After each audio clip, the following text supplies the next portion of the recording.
अस्सलाम वालेकुम। अलनूर टीवी में खुश आमदीद। आउज़ुबिल्लाहि मिनश्शैतानिर्रजीम। बिस्मिल्लाहिर्रहमानिर्रहीम। किसी गांव में एक पहलवान रहता था। अपने इलाके का बहुत मशहूर और जाना माना पहलवान था। इसकी एक बेटी थी, बहुत लाडों और प्यार से पाली हुई, खूबसूरत और नाजुक सी।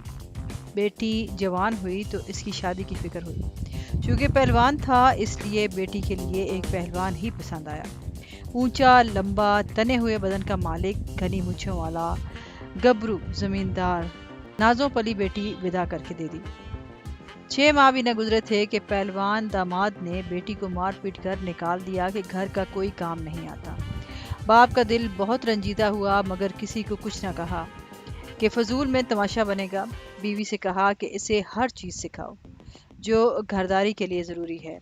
माँ ने बेटी को झाड़ू पोछा करना सिखाया, खाना पकाना सिखाया और सब कुछ हता के उसको सिखा दिया। चंद माह बाद सुलह सफाई हुई। दामाद को बुलाया, माफ़ी मांगकर शर्मिंदगी का इजहार किया कि लाड प्यार की वजह से इसको घरदारी ना सिखा सके। 6 माह ना गुजरे थे कि बेटी फिर मार खाकर मैके वापस आ गई कि इसे सीना परोना नहीं आता। फिर पहलवान बहुत दुखी हुआ। फिर बीवी को कहा इसे सीना परोना सिखाओ। बीवी ने सिलाई कढ़ाई, गोटा किनारी लगाना, रजाइयाँ और बिछौने बनाना सिखाए, यहाँ तक कि परांदे और अजारबंद भी बनाने सिखा दिए। फिर दामाद को बुलाया, गलती की माफ़ी मांगी और बेटी रुखसत कर दी। फिर कुछ ही माह गुजरे थे कि बेटी फिर नीलो नील मार खाकर मैके वापस आ गई। इस दफ़ा वजह यह थी कि खेत खलियान संभाल नहीं सकती। मेरे साथ गाय और भैंसों का दूध दोना इसको नहीं आता।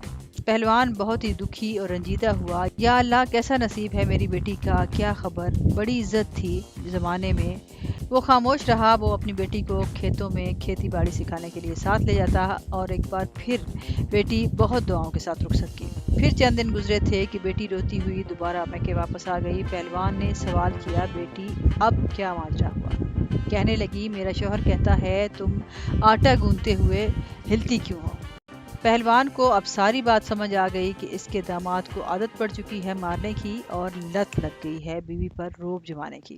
कहने लगा, बेटी मैंने तुझे सब कुछ सिखाया मगर ये नहीं सिखाया कि तू बेटी किसकी है। बेटी हैरान हुई मगर कुछ समझ ना सकी। चंद दिन बाद दामाद पहलवान को एहसास हुआ कि बहुत अरसा गुजर गया, ससुर ने ना माफ़ी मांगी है और ना ही बेटी को वापस भेजा है। खैर खबर लेने वो ससुराल आया और उसको ससुर ने दरवाजे पर रोक लिया और कहा, इन्हीं पैरों पर वापस चला जा। आज की तारीख याद रख ले, पूरे 2 साल बाद आना और आकर बीवी ले जाना।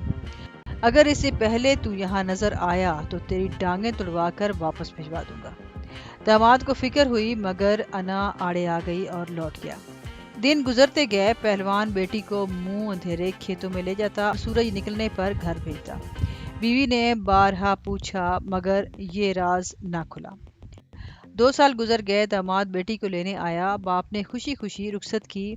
चंद दिन गुजरे। पहलवान दामाद ने आदत से मजबूर होकर चीखना चिल्लाना शुरू कर दिया और मारने के लिए बीवी की तरफ हाथ बढ़ाया। बीवी ने किसी मंझे हुए पहलवान की तरह शौहर को बाजू से उठाकर जमीन पर पटक दिया और कहा, तू जानता है ना मैं बेटी किसकी हूँ?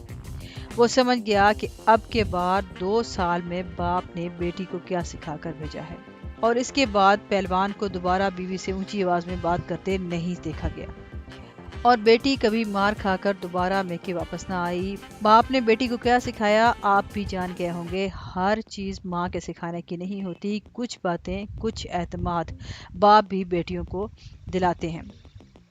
इसलिए मैं समझती हूँ जो दौर जा रहा है इसमें बेटियों को अपनी हिफाजत करना ज़रूर सिखाना चाहिए।